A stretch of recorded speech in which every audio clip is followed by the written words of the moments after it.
Hello, welcome to my another session. In this session, I have a talk about the structure of an ecosystem. Before going through this, you have to know what is the meaning of ecosystem. The term ecosystem first coined by T.G. Tansley in the year 1935. Eco, it means environment or the surrounding, and the system, it means the integration, interdependent, interconnected, interrelated.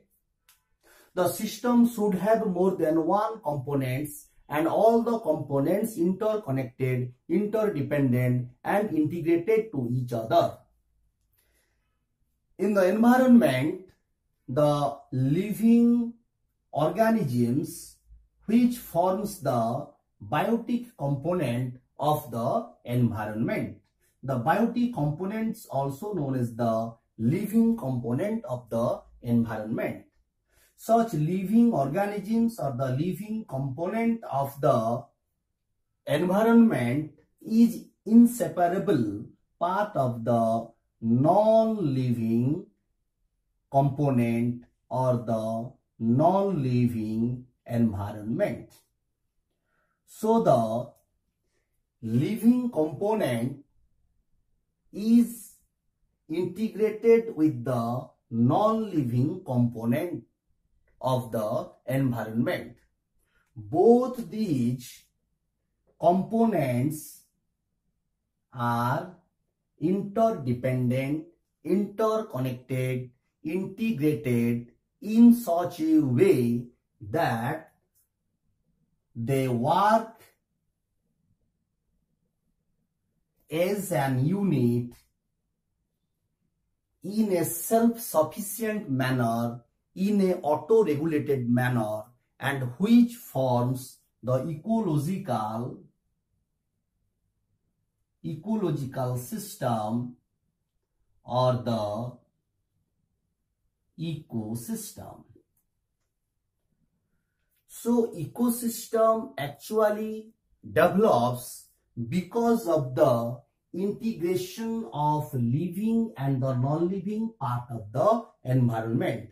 These both parts integrated, interdependent and interconnected to each other in such a way that the flow of energy, the flow of nutrient takes place. So flow of nutrient and the flow of energy, these are the functional aspect of ecological system or the ecosystem.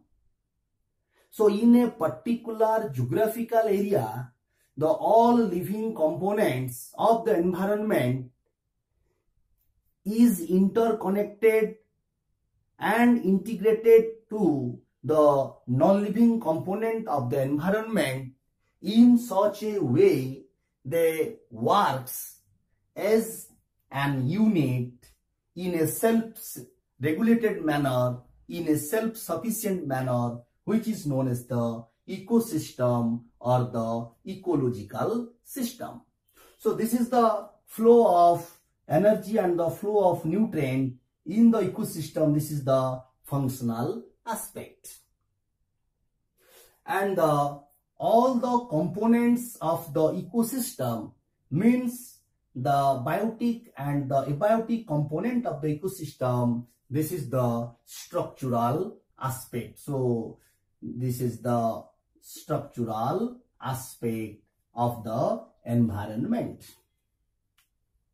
So ecosystem, this is the highest level of integration of living and the non-living part of the environment. So ecosystem, this is known as the ecological unit, and this is the highest level of ecological integration, where both the living and the non-living components work togetherly as a unit, as a self-sufficient, as a self-regulated manner. So this is the ecosystem. So what is the component? The component of ecosystem, it indicates all the living and all the non-living part of the environment. And the function of ecosystem, which indicates the flow of energy, the flow of nutrient, and which forms different trophic level, which actually forms the diversity of the organisms. And the flow of nutrient, which also forms the different biogeochemical cycle or the operation of biogeochemical cycle in the ecosystem or in the environment. So there are so many ecological system or the ecosystem in our environment. There is no functional boundary between the ecosystem. But this, suppose that this is the ecosystem 1 and this is the ecosystem 2.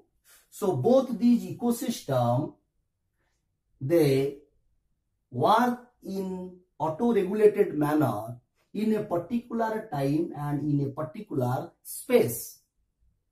But there is no boundary, functional boundary in between or among the ecosystems. But all the ecosystems are interconnected to each other and interdependent to each other. And different ecosystem of the environment, which forms the largest ecosystem in our earth. The total globe or total earth, which forms the largest ecosystem, this is known as the biosphere. So biosphere, this is the largest ecosystem. It is self-regulated and this is the self-sufficient.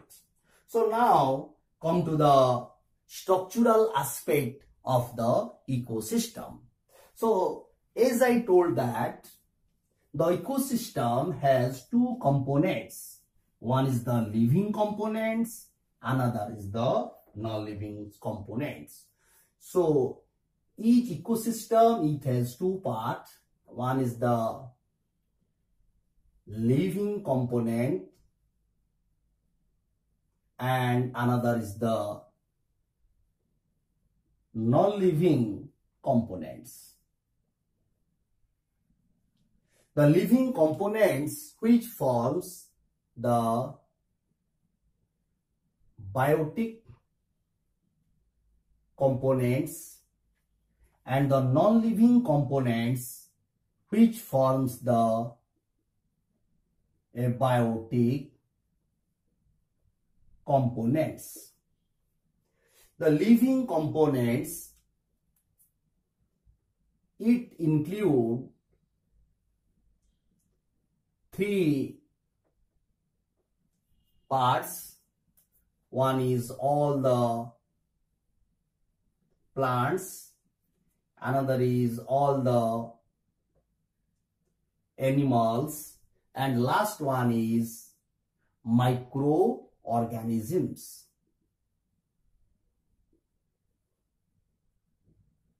Microorganisms. All the plants of the ecosystem, here plants means green. So biotic components, which includes all green plants, all animals, and all the microorganisms, these are the living organisms. All the green plants, they have the capacity to prepare the food material by the process of photosynthesis in presence of sunlight and the chlorophyll. And such food become the food of the other organisms, means for the animals. That's why the green plants also known as producer. So they produce the food for the other organisms like animals and the microorganisms. The producer, they have the chlorophyll pigment. So in presence of chlorophyll pigment, they trap the solar energy, convert the solar energy into the chemical energy and store inside the food. That's why the green plants are known as the producer. They produce the food from the raw matter like carbon dioxide and the water. And such producer convert the solar energy into the chemical energy and store inside the food. That's why the producer also known as the converter. These are known as the converter. And they produce the food matter for itself and for the other organisms. That's why they are known as the autotrophs. They are known as the autotrophs. So the green plants known as the producer because they produce the food for the other organisms. They convert the solar energy into the chemical energy. That's why they are known as the converter, and they are known as the autotrophs because they are the self-food producing organisms. Sorry for interruption. So the green plants known as the producer, converter, autotroph, and these are also known as the primary producers. These are also known as primary producers. So this is the primary organism which trap the solar energy, and this is the door through which energy enter into our ecosystem. Ecosystem actually it is the open system. There is the influx and the outflux of energy takes place. So energy enter into the ecosystem through such green plants, and green plant convert the energy and store inside the food in a form of food, in a form of chemical energy. That's why these are known as the primary producer. Now come to the animals. The animal, they have no chlorophyll pigment, so they don't have the capacity to synthesize the food for themselves. That's why they depend on the producer for their foods. They depend on the plants or the plant products for their food. That's why the animals are known as the heterotrophs.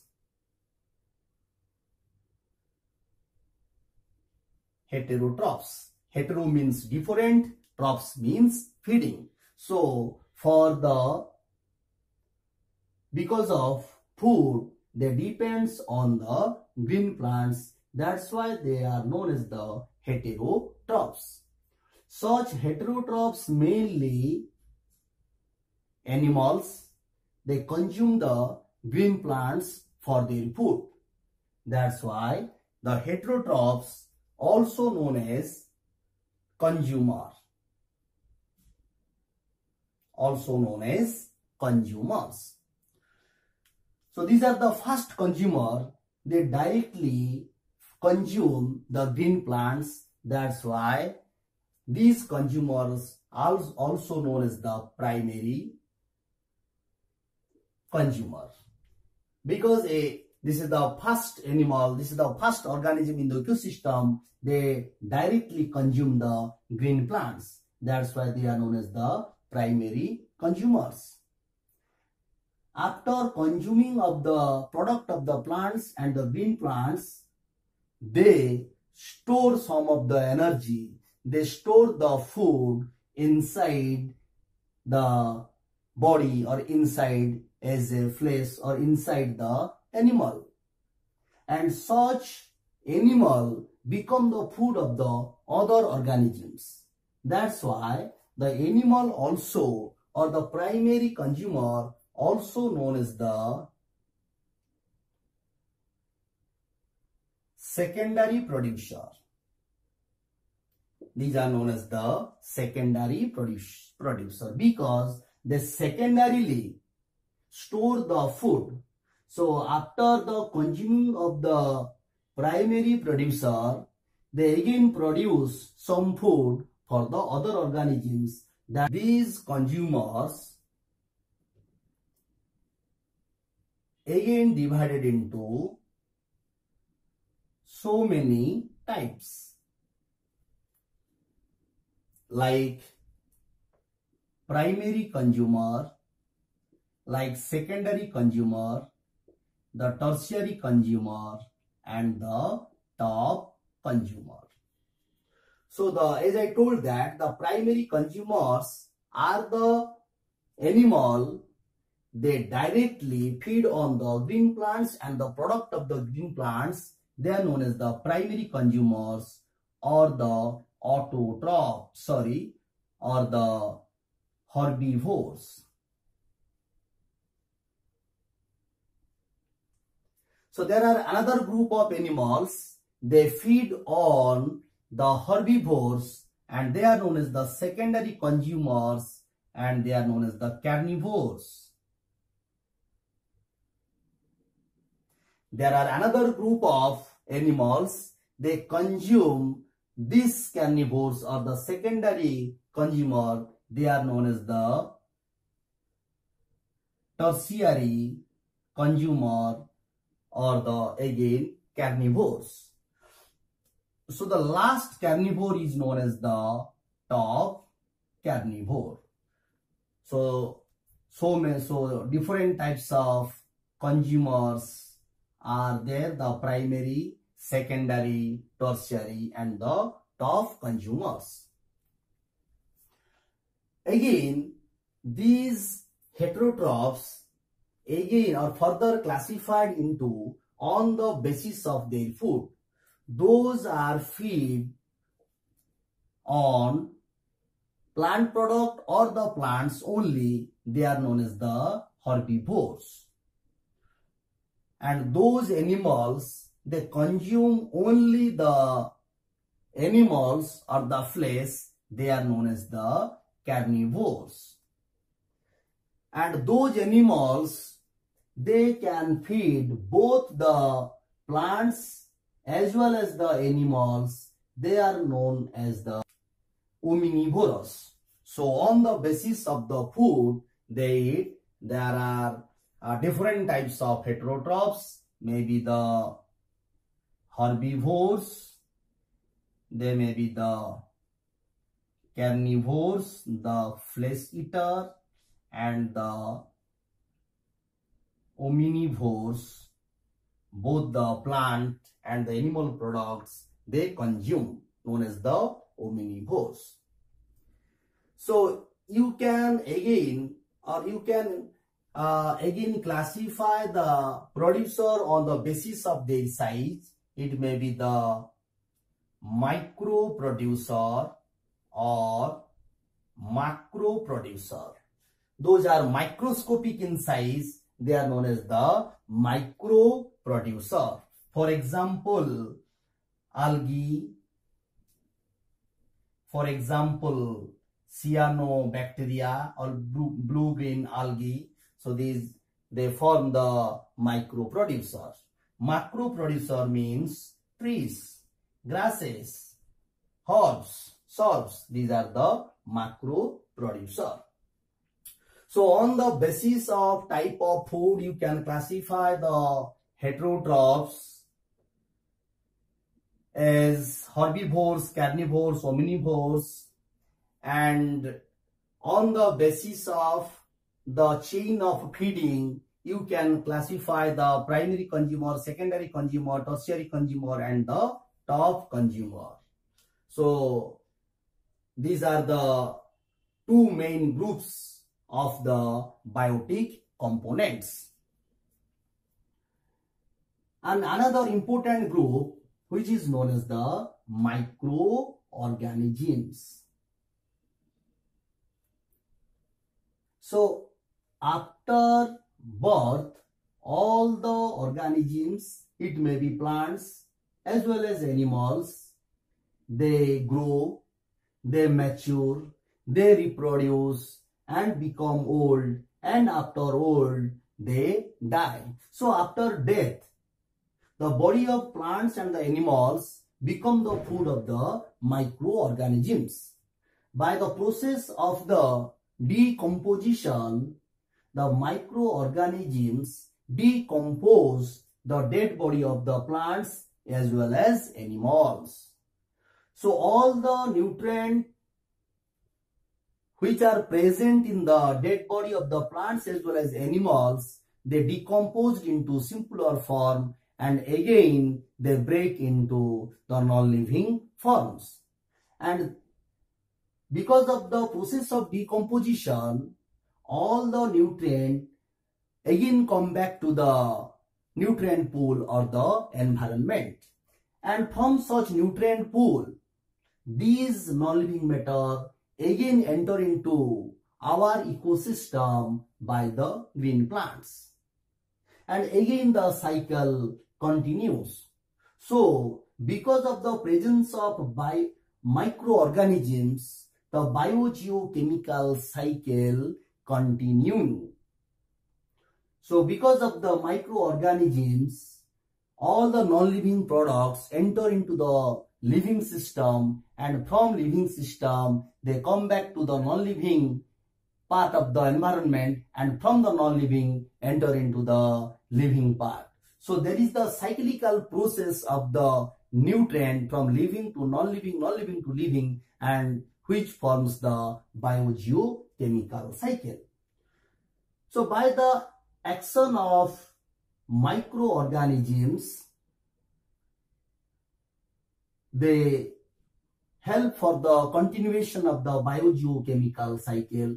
If there is no microorganisms, then our earth would be filled by the dead bodies. So all the dead bodies actually wash out by the action of the microorganisms. That's why such microorganisms are known as the natural scavenger. They wash out our environment. That's why they are known as the natural scavenger. So only because of the presence of microorganisms, the biogeochemical cycle is possible. If there is no microorganisms, then our environment, our nutrient pool suffered from the scarcity of nutrient. There is no possibility of cycling process of the biogeochemical cycle. So this is the very important part of the environment, or this is the very important role in our environment or the ecosystem, and which is the part of the biotic components. And the main members are the bacteria, fungi. So these are the main important members of the microorganisms, and they are known as the decomposers. Such microorganisms, these are known as the decomposers, because by the process of decomposition they degrade all the dead bodies of the living and the non-living dead bodies of the. So by the process of the decomposition, they degrade all the dead bodies of the plants as well as animals. So now come to the non-living components. The non-living components of the environment which forms the abiotic components. These are the non-living: the air, water, atmosphere, soil, temperature, humidity, pH, all these things, these are under the abiotic components. These abiotic components influence the life of plants as well as animals. That's why these non-living part again become the integrated part of our life. So these non-living components of the environment, you can classify it into physical factors, inorganic substances, and organic substances. So all the abiotic components, all the non-living components of the ecosystem or the environment, you may classify it into physical factors, inorganic substances, and the organic substances. The physical factors, it may be temperature, it may be pH, light, humidity, etc. So these are the different factors. The inorganic factors, these may be the air, water, soil. These are the inorganic substances. And the organic substances, it may be the protein, carbohydrate, lipids. So these are the different organic matter. So these are the non-living parts or the abiotic components. So this is the total structure of the ecosystem. So ecosystem, it has the two main components, living and the non-living part, both interrelated, interconnected to each other in such a way the flow of energy, the flow of nutrient takes place, and such system is self-sufficient and auto-regulated. And with this, I complete this chapter. If you like, then click on my another video regarding the functional aspect of the ecosystem. Thank you for watching.